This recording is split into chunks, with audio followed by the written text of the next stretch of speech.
7절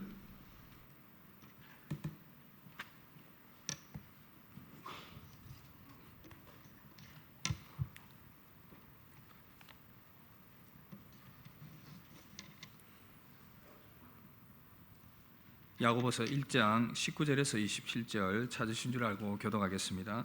내 사랑하는 형제들아, 너희가 알지니 사람마다 듣기는 속히 하고 말하기는 더디하며 성내기도 더디하라. 사람이 성내는 것이 하나님의 의를 이루지 못함이라. 그러므로 모든 더러운 것과 넘치는 악을 내버리고 너희 영혼을 능히 구원할 바 마음에 심어진 말씀을 온유함으로 받으라. 너희는 말씀을 행하는 자가 되고 듣기만 하여 자신을 속이는 자가 되지 말라.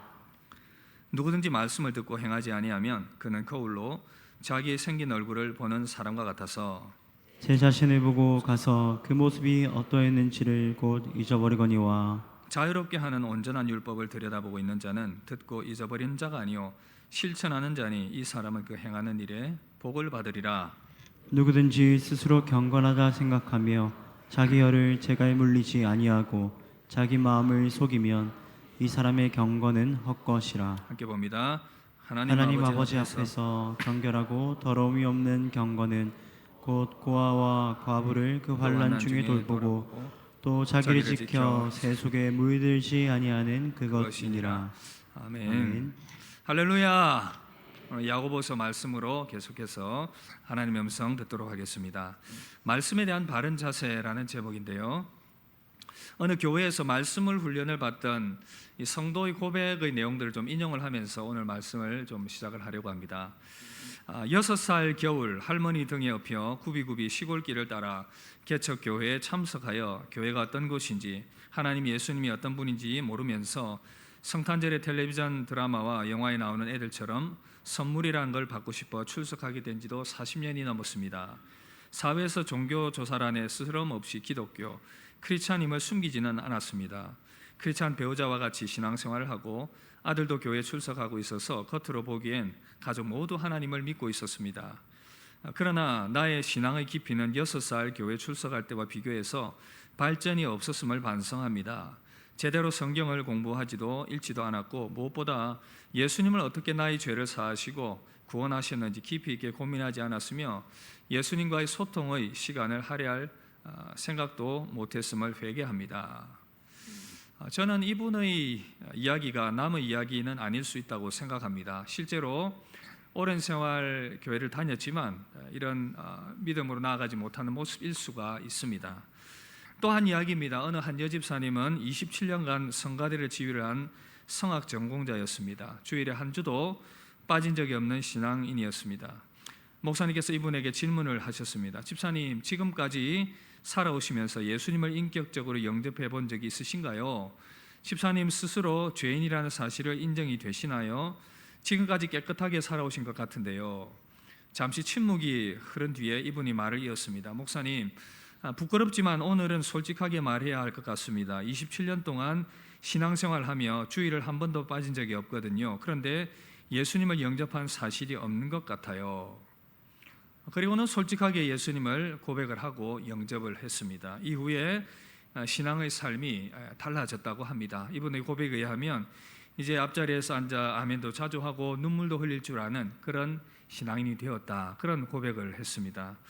여러분, 오랜 세월 교회를 다녔는데 왜 이런 모습이 나타나겠습니까? 여러 원인들이 있겠지만 오늘 말씀과 연결해서 생각을 해본다면 바로 이 말씀을 듣고 적용하지 않는, 말씀 위에 자신을 세우지 않았기 때문입니다. 믿음이 세워지는 가장 중요한 기초는 바로 말씀을 듣는 것입니다. 로마서 10장 17절, 여러분 잘 아시는 말씀이죠. 그러므로 믿음은 들음에서 나며 들음은 그리스도의 말씀으로 말미암았느니라. 말씀이 들려야 믿음이 생기고 자라는데 그 말씀이 듣기지 않아서 믿음이 생기지를 않습니다. 예수님께서 씨 뿌리는 비유를 통해서 이 들은 말씀이 온전히 결실하지 못하게 되는 여러 경우들을 말씀을 하셨지요. 어떤 경우에는 길가에 떨어지니까 새들이 와서 먹어버렸다, 마귀가 이 마음에 심긴 말씀을 빼앗아 가버린, 어떤 경우에는 흙이 얇은 돌밭에 떨어졌는데 햇빛이 나서 말라버렸다, 말씀을 들을 때는 기쁨으로 받는데 환난과 시험이 오니까 넘어져 버립니다. 어떤 씨앗은 가시덤불 위에 떨어졌습니다. 가시가 자라서 식물이 자라지 못하게 만듭니다. 세상의 염려와 근심, 재리의 유혹들, 세상의 유혹에 빠져서 믿음이 자라지 못하게 되는, 그러나 좋은 땅에 떨어진 씨는 믿음 안에서 결실하게 된다. 주님이 그렇게 말씀하셨습니다. 말씀을 듣고 실천한 자, 오늘 이 중요한 원리를 말씀해 주고 있는데, 말씀을 듣고 행하는 자가 되라는 것입니다. 야고보서에서 오늘 이 두 가지 중요한 포인트들을 말씀을 해 주고 있는데, 이 말씀을 중심으로, 이 요점을 중심으로 함께 말씀 들으면서 참된 믿음으로 자신을 세워가는 은혜가 있기를 주님의 이름으로 축복합니다. 그렇다면 우리가 참된 믿음으로 세워지기 위해서 어떻게 해야 되는가? 먼저는요, 말씀을 온유함으로 받아야 합니다. 함께 따라합시다. 말씀을 온유함으로 받읍시다. 21절 말씀 함께 읽겠습니다. 그러므로 모든 더러운 것과 넘치는 악을 내버리고 너희 영혼을 능히 구원할 바 마음에 심어진 말씀을 온유함으로 받으라. 마음에 심어진 말씀을 온유함으로 받으라, 그렇게 말씀하고 있습니다. 여러분이 온유함으로 말씀을 받는다는 것은, 말씀이 나에게 어떤 비판적이거나 어떤 교정을 요구하는 말씀이 들린다 할지라도 그 말씀을 겸손히 받는 자세, 즉 온유함이란 겸손한 마음의 자세다, 이렇게 볼 수가 있습니다. 그 온유함으로 받을 때에 말씀이 그 내면에 잘 심기어서 열매를 맺게 되는 것이죠. 사람을 살리기 위해서 여러 의술들을 통해서 몸에 무언가를 이식을 하는 경우들이 있지요.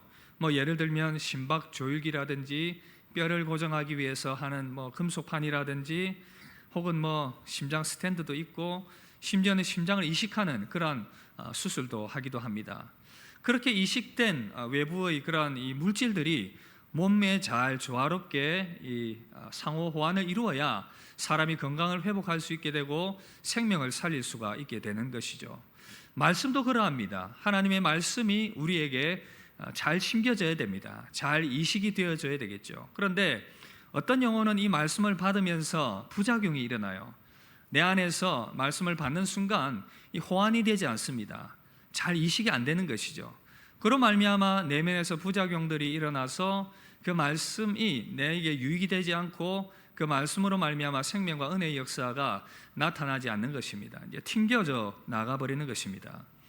그러나 이 말씀이 우리 안에 부작용 없이 잘 정착할 수 있기 위해서 꼭 필요한 것이 뭐냐 하면 바로 마음의 온유함입니다.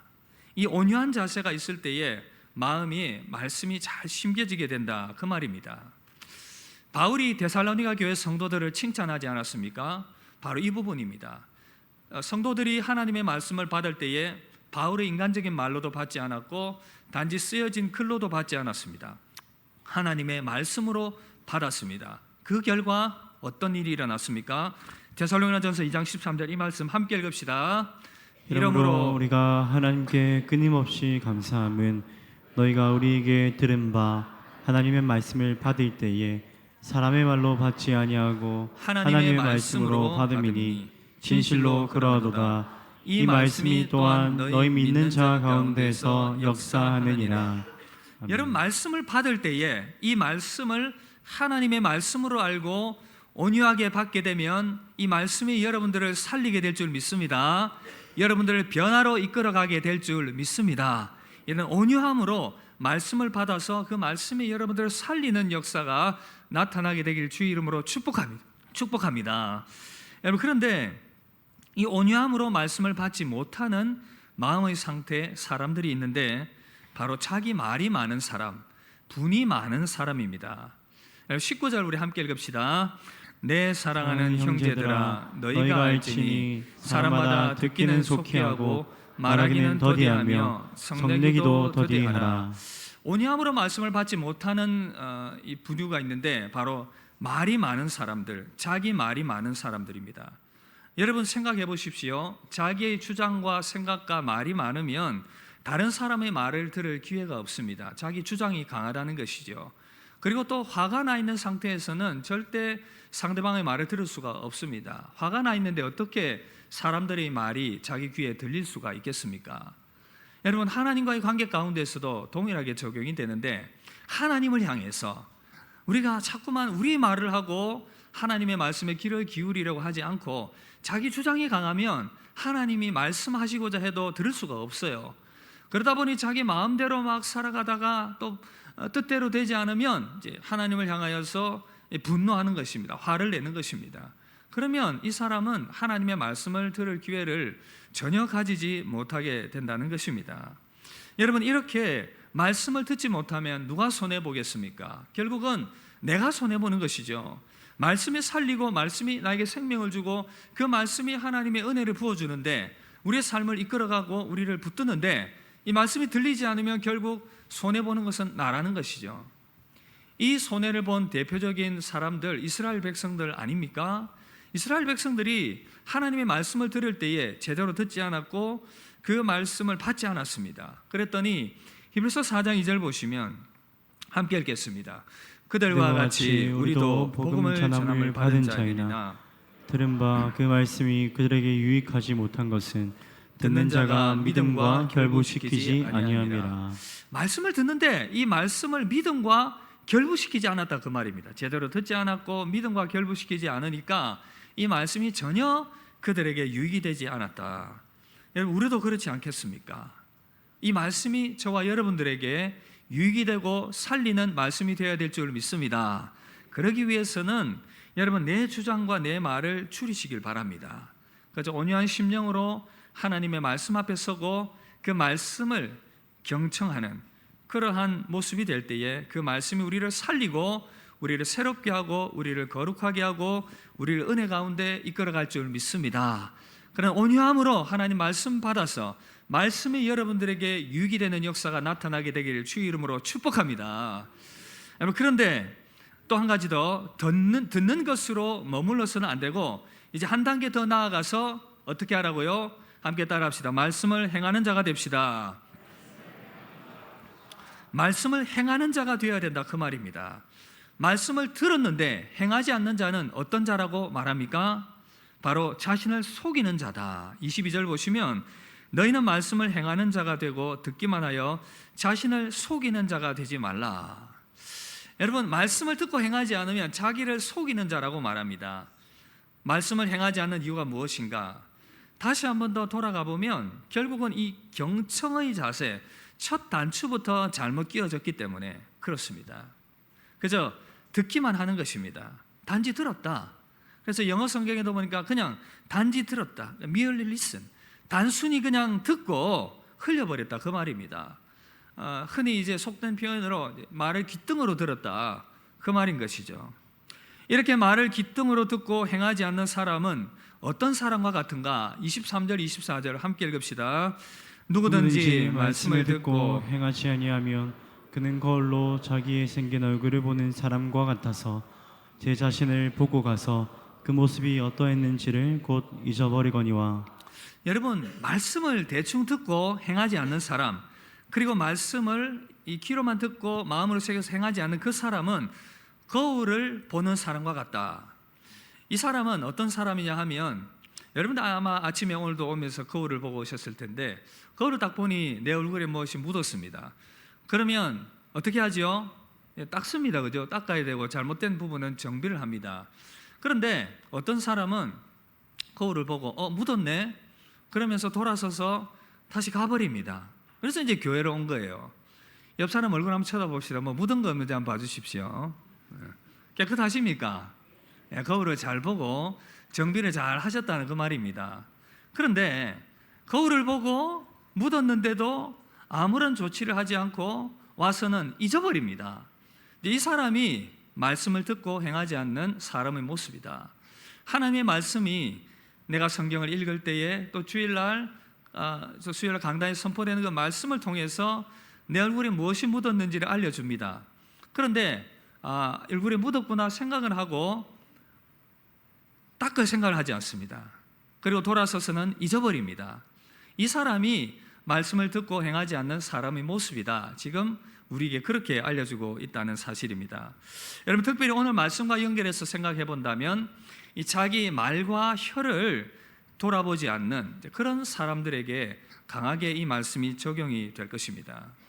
말씀을 준비하다가 김대조라는 목사님이 계신데 이분이 쓰신 넘어진 제자훈련 넘어서기라는 그 책을 이렇게 보게 되었는데 도전이 되는 부분이 있어서 이 책의 내용을 좀 인용을 해드리려고 합니다. 이분이 오카는 목사님 밑에서 부교육자로 있었고 철저한 제자훈련을 이제 배웠습니다. 그리고 교회를 개척을 해서 본인도 이 사랑의 교회처럼 철저한 이 제자훈련을 통해서 교회를 세워나가야 되겠다. 그래서 정말 철저하게 열심히 제자훈련을 시키고 성도들을 양육을 했다고 합니다. 그런데 목회 현장에서 그가 깨달은 것이 있는데 진리를 아는 것과 행하는 것이 차이가 있더라는 것, 아는 것이 삶을 변화시키지 못하더라는 것을 깨달았습니다. 양육의 과정을 통해서 이상적인 교회의 모습이 무엇인지를 가르쳤습니다. 그리고 이상적인 성도의 모습이 무엇인지도 충분히 알려주었습니다. 그런데 시간이 지나다 보니 이 말씀을 자기에게 적용을 하지 않고 그저 교회의 이상론에 중독이 되어 있더라는 것입니다. 이런 교회가 이상적인 교회야 라고 이론으로만 알고 있고 그것을 자기에게 자기 삶에는 적용을 시키지 않더라는 것입니다. 그러다 보니 끊임없이 말로서 사람들을 비판하고 교회를 비판하고 그런 판단하는 사람으로 변해져 가더라는 것이죠. 마치 집안에 있는 당자, 첫째 아들이죠. 집안에 항상 아버지와 함께 있었는데 늘 이 비판하고 판단하는 그러한 모습들, 이러한 모습으로 인해서 교회가 늘 이 말이 끊어지지 않았고 이 말 때문에 교회가 흔들리고 복음의 영향력이 약화되는 그러한 모습을 보았다는 것입니다. 여러분, 아무리 신앙생활을 오래 하고 말씀을 들어도 삶 속에서 이 말과 태도의 변화가 일어나지 않으면 그 사람은 진정한 성숙의 사람이 아니다 라는 것을 말씀하고 있습니다. 그래서 이분이 후회를 하는데 내가 정말 이 말에 대해서 좀 구체적으로 적용을 하고 돌아보고 진정한 이런 변화를 조금 더 강조했었어야 됐다라고 후회를 하는 것을 이 책을 통해서 볼 수 있었는데 오늘 야고보서 말씀과도 그대로 연결이 되는 것입니다. 말씀을 듣고 실천하는 것 중에 가장 먼저 나오는 것이 뭐냐? 이 말에 대한 부분입니다. 19절에서 그래서 듣기도 속히 하고 말하기는 더디하라. 26절에서는 우리 함께 읽겠습니다. 누구든지 스스로 경건하다 생각하며 자기 혀를 재갈에 물리지 아니하고 자기 마음을 속이면 이 사람의 경건은 헛것이라. 여러분, 누구든지 스스로가 경건하다, 괜찮다라고 생각을 하고 자기 혀를 재갈 물리지 않으면 어떻게 해요? 자기 마음을 속이는 것이고 이 사람의 경건이 헛것이다 라고 말하고 있습니다. 성도의 진정한 변화의 척도는 말입니다. 말의 변화가 없으면 그 사람의 인격과 삶 자체가 바른지를 돌아봐야 한다는 것이죠. 주님의 말씀에 의하면 이 말은요, 그 내면의 인격을 드러내는 그런 표현인 것입니다. 마음에 가득한 것을 입으로 표현한다고 했기 때문에 그 사람이 말을 하는 것을 보면 그 사람의 성숙을 알 수 있다는 것입니다.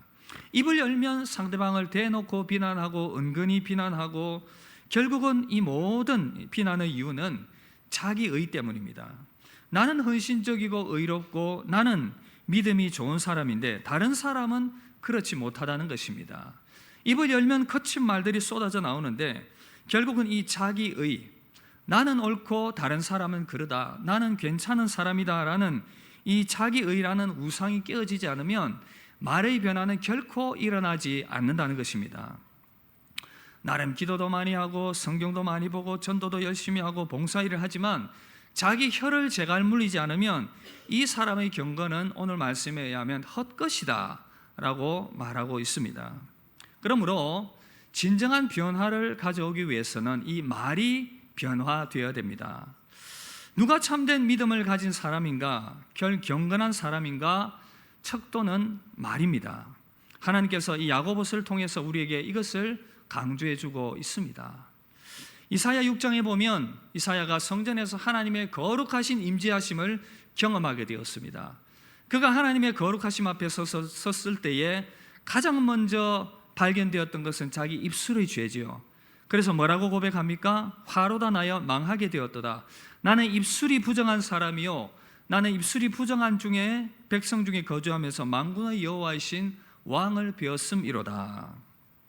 이사야가 볼 때에 나도 입술이 부정하고 백성도 입술이 부정하고 다 정말 하나님의 거룩하심 앞에 서보니 이 입의 죄가 가장 큰 문제구나. 그러자 천사 중 하나가 부젓가락으로 제단 숯불을 가져와서 이사야의 입을 대면서 그 입술의 악을 제거해 줍니다. 입술이 거룩하게 되었습니다.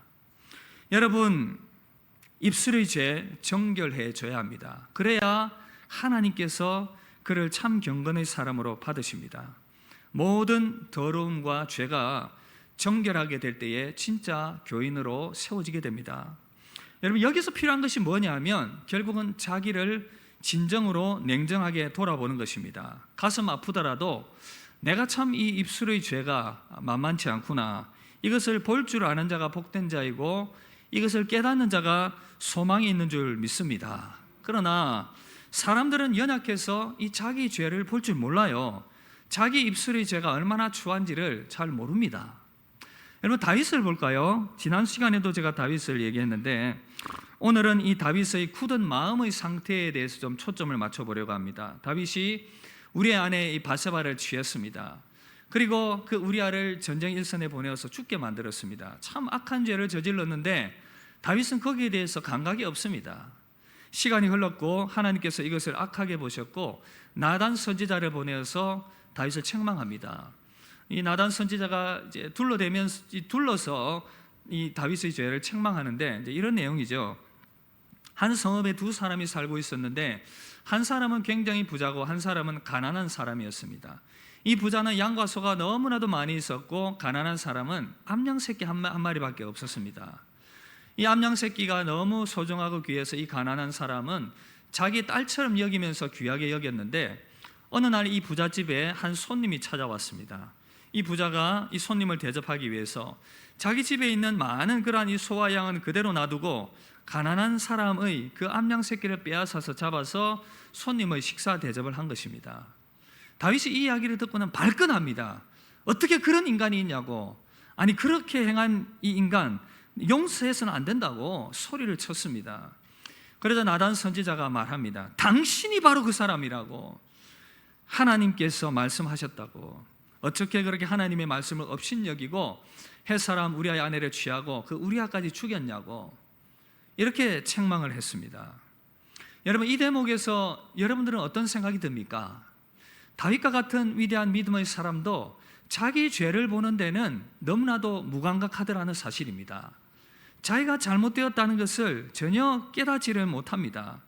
이것이 안타까움입니다. 우리의 안타까움이기도 한 것입니다. 말과 혀를 주의하라. 수없이 말을 들어도 참된 경건과 성도의 표지가 이 말이라고 하는데도 사람들은 이것을 자기에게 적용하지 않고 다른 사람에게 적용해야 될 말씀이라고만 생각을 하는 것입니다. 왜 그렇겠습니까? 자기의 때문입니다. 나는 옳고 경건하고 다른 사람은 그러다. 그래서 이 말이 변화되기 위해서는 먼저 이 자기의가 깨어져야 됩니다. 이것이 깨어지지 않으면 결코 말의 변화는 일어날 수가 없다는 사실입니다. 다윗은 나단 선지자로부터 이 가슴 아픈 지적을 듣고 그가 할 수 있는 선택지는 두 가지입니다. 하나는 감히 건방지게 왕에게 그런 소리를 해 죽이든지 유배를 보내든지, 또 하나는 그 말이 맞다고 인정을 하며 자기 죄를 보는 것이었습니다. 그러나 다윗이 여기에서 참 그래도 대단한 것이 자기 죄를 보면서 회개하는 모습으로 나아갔습니다. 가슴 아팠습니다. 다윗은 언제나 자기는 의인이라고 생각했습니다. 악에게 고통당하는 의인, 언제나 주변 사람들이 나를 괴롭게 하고 나를 힘들게 만들고 그래서 나는 의로운 사람이라고 생각했는데 이 죄 앞에서 그는 철저히 자기의 의를 깨트렸습니다. 하나님 앞에 내가 죄인이구나, 내가 악한 자이구나, 자기가 의롭다고 생각했던 그 모든 것들이 철저히 박살이 나고 깨어지는 순간이었습니다. 그래서 시편 51편 고백하지요. 하나님이여 주의 인자를 따라 내게 은혜를 베푸시며 주의 많은 긍휼을 따라 내 죄악을 지워주소서. 사랑하는 성도 여러분, 우리 모두에게 이 자기의가 깨어지는 시간이 필요합니다. 내가 의롭다고 그 자리에서 여기는 그 자리에서 철저히 자기 죄와 연약함을 바라보는 시간이 필요합니다. 목사님, 저도 마찬가지입니다. 제가 말씀을 전하는 위치에 있기 때문에 여러분들 섬기면서 늘 조심해야 되는데 하나님께서 저에게 더 높은 기준을 요구하신다는 것을 느낍니다. 말을 많이 하기 때문에 말에 대한 주의가 더 필요한 것이 아닌가. 혹 말씀을 전하거나 사람들과 상담하거나 여러 교제가 대화 가운데에서 혹 말로 내가 상처를 준 것은 없는가, 그런 부분들을 돌아보게 되는 것입니다. 부족해서 감히 말하기도 그렇지만 내가 더 많이 주님이 사랑하기를 원하시고 더 많이 헌신하기를 원하시고 더 많이 주님 가까이 나아가기를 원하신다는 것을 저는 느끼고 있습니다. 여러분, 우리 모두가 하나님 앞에서 냉철하게 우리 자신의 이 말을 돌아봐야 합니다. 자기 의에 가득 찬 사람은 결코 이것을 보기 어렵습니다. 모든 사람들을 향해서 비판과 비난의 말을 날립니다. 이런 분들은 사도 바울도 예수님도 정죄하고 비난할 사람들이죠. 바울은 자기의 이 죄의 연약함 가운데에서 스스로 이렇게 고백합니다. 로마서 7장에 보시면 오라 나는 공고한 자로다. 누가 나를 이 사망의 몸에서 건져내랴. 이런 고백을 하면 자기 의에 가득 찬 사람은 이렇게 말합니다. 아니 바울 선생, 그렇게 믿음이 약합니까? 그래서 되겠어요? 바울도 비판할 사람입니다. 그런가 하면 예수님도 비판합니다. 주님이 마태복음 26장 38절 보시면 내 마음이 심히 고민하여 죽게 되었으니 너희는 여기 머물러 나와 함께 깨어 있으라. 아니 주님, 하나님의 아들이시면서 그 십자가 앞두고 그렇게 무서워하십니까? 아니 그래서 어떻게 메시아가 이렇게 비난을 할 사람입니다. 여러분, 이렇게 마음에 쌓은 악과 자기의가 가득한 사람은 말로 쌓은 그 죄가 더욱더 커져서 눈덩이처럼 큰 산을 이루어서 나중에는 감당할 수 없어서 그 사람을 집어 삼켜버리게 됩니다. 지금 여러분들이 주위에 여러분들이 그 입의 죄로 인해서 피해를 입은 수많은 전사자들의 시체가 널브러져 있습니다. 가장 가까운 아내와 남편에게 그 날솟은 말로 피눈물 흘리게 만들었습니다. 자녀들에게 거침없이 말해서 그들의 마음에 피를 흘리게 만들었습니다. 부모님에게도 그러했습니다. 믿음의 형제 자매들이 바로 여러분들의 말 때문에 큰 상처를 받아 고통하고 있습니다. 제가 실제로 신방을 갔을 때 그런 얘기를 듣기도 했는데 참 가슴이 아팠습니다. 누군가의 악한 말이 상처가 되어서 가슴에 남아있는 육체의 상처뿐 아니라 말로 인한 상처도 그 깊이가 상당하다는 것입니다. 그러므로 오늘 예배하면서 겸손과 온유함으로 말씀을 받고 이 입술의 죄를 회개하며 주님의 긍휼을 구하며 나아가야 합니다. 요한일서 1장 9절 이렇게 말씀합니다. 만일 우리가 우리 죄를 자백하면 그는 미쁘시고 의로우사 우리 죄를 사하시며 우리를 모든 불의에서 깨끗하게 하실 것이요. 이사야처럼 자신의 입술의 죄를 발견하고 깨달으며 회개하며 나아갈 때에 주님의 보혈이 저와 여러분들을 깨끗게 하실 줄 믿습니다. 찬송가 494장 우리 함께 찬양합시다. 만세 반석 열리니 내가 들어갑니다. 장애 어리상하여 물과 피를 흘린 것 내게 용되어서 정결하게 하소서. 내가 공을 세우나 내가 공을 세우나 은혜 갚지 못하네. 쉼이 없이 힘쓰고 눈물 근심 많으나 구속 못할 죄 예수 홀로 속하네. 예수 홀로 속하네. 빈손 들고 나아가 앞에가 빈손 들고 앞 십자가를 붙듭시다. 십자가를 붙드네. 의가 없는 자라도 도와주심 바라고 생명샘에 나가니 나를 씻어주소서. 사랑하는 성도 여러분, 오늘 그 주님의 보혈을 의지하여서 우리 모든 입술의 죄를 회개하며 다시금 마음의 결단으로 나아가시길 바랍니다. 깨어지고 변화되는 것은 그저 후회하고 그저 돌이키는 그런 생각만을 하는 것이 아니라 변화된 삶으로 나아가는 것입니다. 변화된 모습으로 나아가는 사람은 말씀을 거울로 보고 잊어버리는 자가 아니라 온전케 하는 그 율법을 들여다보고 그 말씀을 보고 실천하는 자라고 말씀하고 있습니다. 25절 함께 읽읍시다. 자유롭게 하는 온전한 율법을 들여다보고 있는 자는 듣고 잊어버리는 자가 아니요 실천하는 자니 이 사람은 그 행하는 일에 복을 받으리라. 여러분, 거울을 들여다보고 잊어버리는 자가 아니라 자유하게 하시는 그 율법을 바라보고 그대로 살아가고자 하는 자는 어떻게 한다고요? 그 말씀이 나를 지적하고 그 말씀이 나를 바라보게 만들면, 나의 허물을 바라보게 만들면 그것을 제거하고 다시금 계속해서 정결하게 해 나간다고 합니다. 실천한다고 합니다. 이런 자들이 어떻게 된다고요? 그 행하는 일에 복을 받으리라.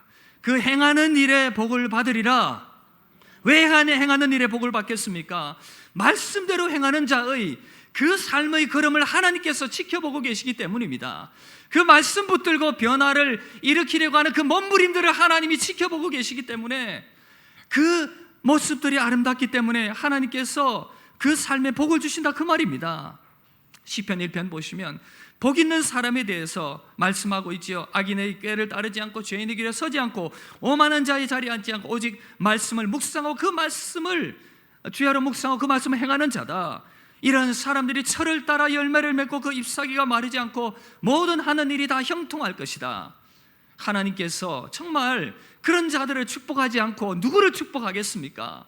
때로는 우리가 죄악된 세상 가운데 살아가지만 이 세상 가운데에서 어렵고 환난과 고난을 만나고 여러 가지 그러한 이 상황 가운데 노출될 수 있지만 그래도 말씀 붙들고 살아가려고 힘쓰고 애쓰는 자, 그 자들의 인생을 하나님께서 긍휼히 여겨주시고 불쌍히 여겨주실 뿐 아니라 그 인생의 걸음걸음들 가운데 복을 내려주신다 말씀하십니다.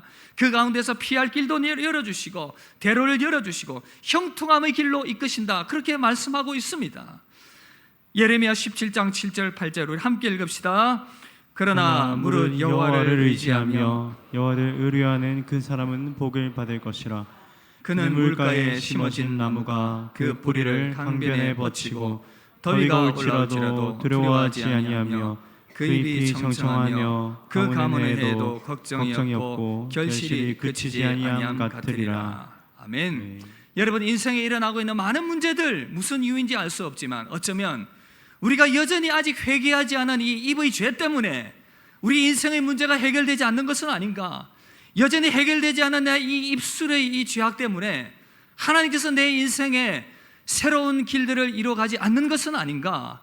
이것을 우리가 깊이 돌아봐야 한다는 것입니다. 그러나 우리가 다시금 이 말씀 앞에 서서 우리 혀를 돌아보고 우리 말을 돌아보고 다시금 인생의 걸음을 돌이키기로 결단하며 행동할 때에 하나님께서 우리의 삶을 새롭게 열어가시는 그 역사가 이루어지게 될 줄 믿습니다. 말씀을 통해 우리 자신을 변화시키려는 그 몸부림들이 있을 때에, 그러한 걸음들이 변화로 나타나게 될 때에 하나님께서 우리 인생을 붙드시고 축복하시고 인도하실 것을 믿습니다. 그런 은혜가 임하게 되는 복된 인생 되기를 주의 이름으로 축복합니다.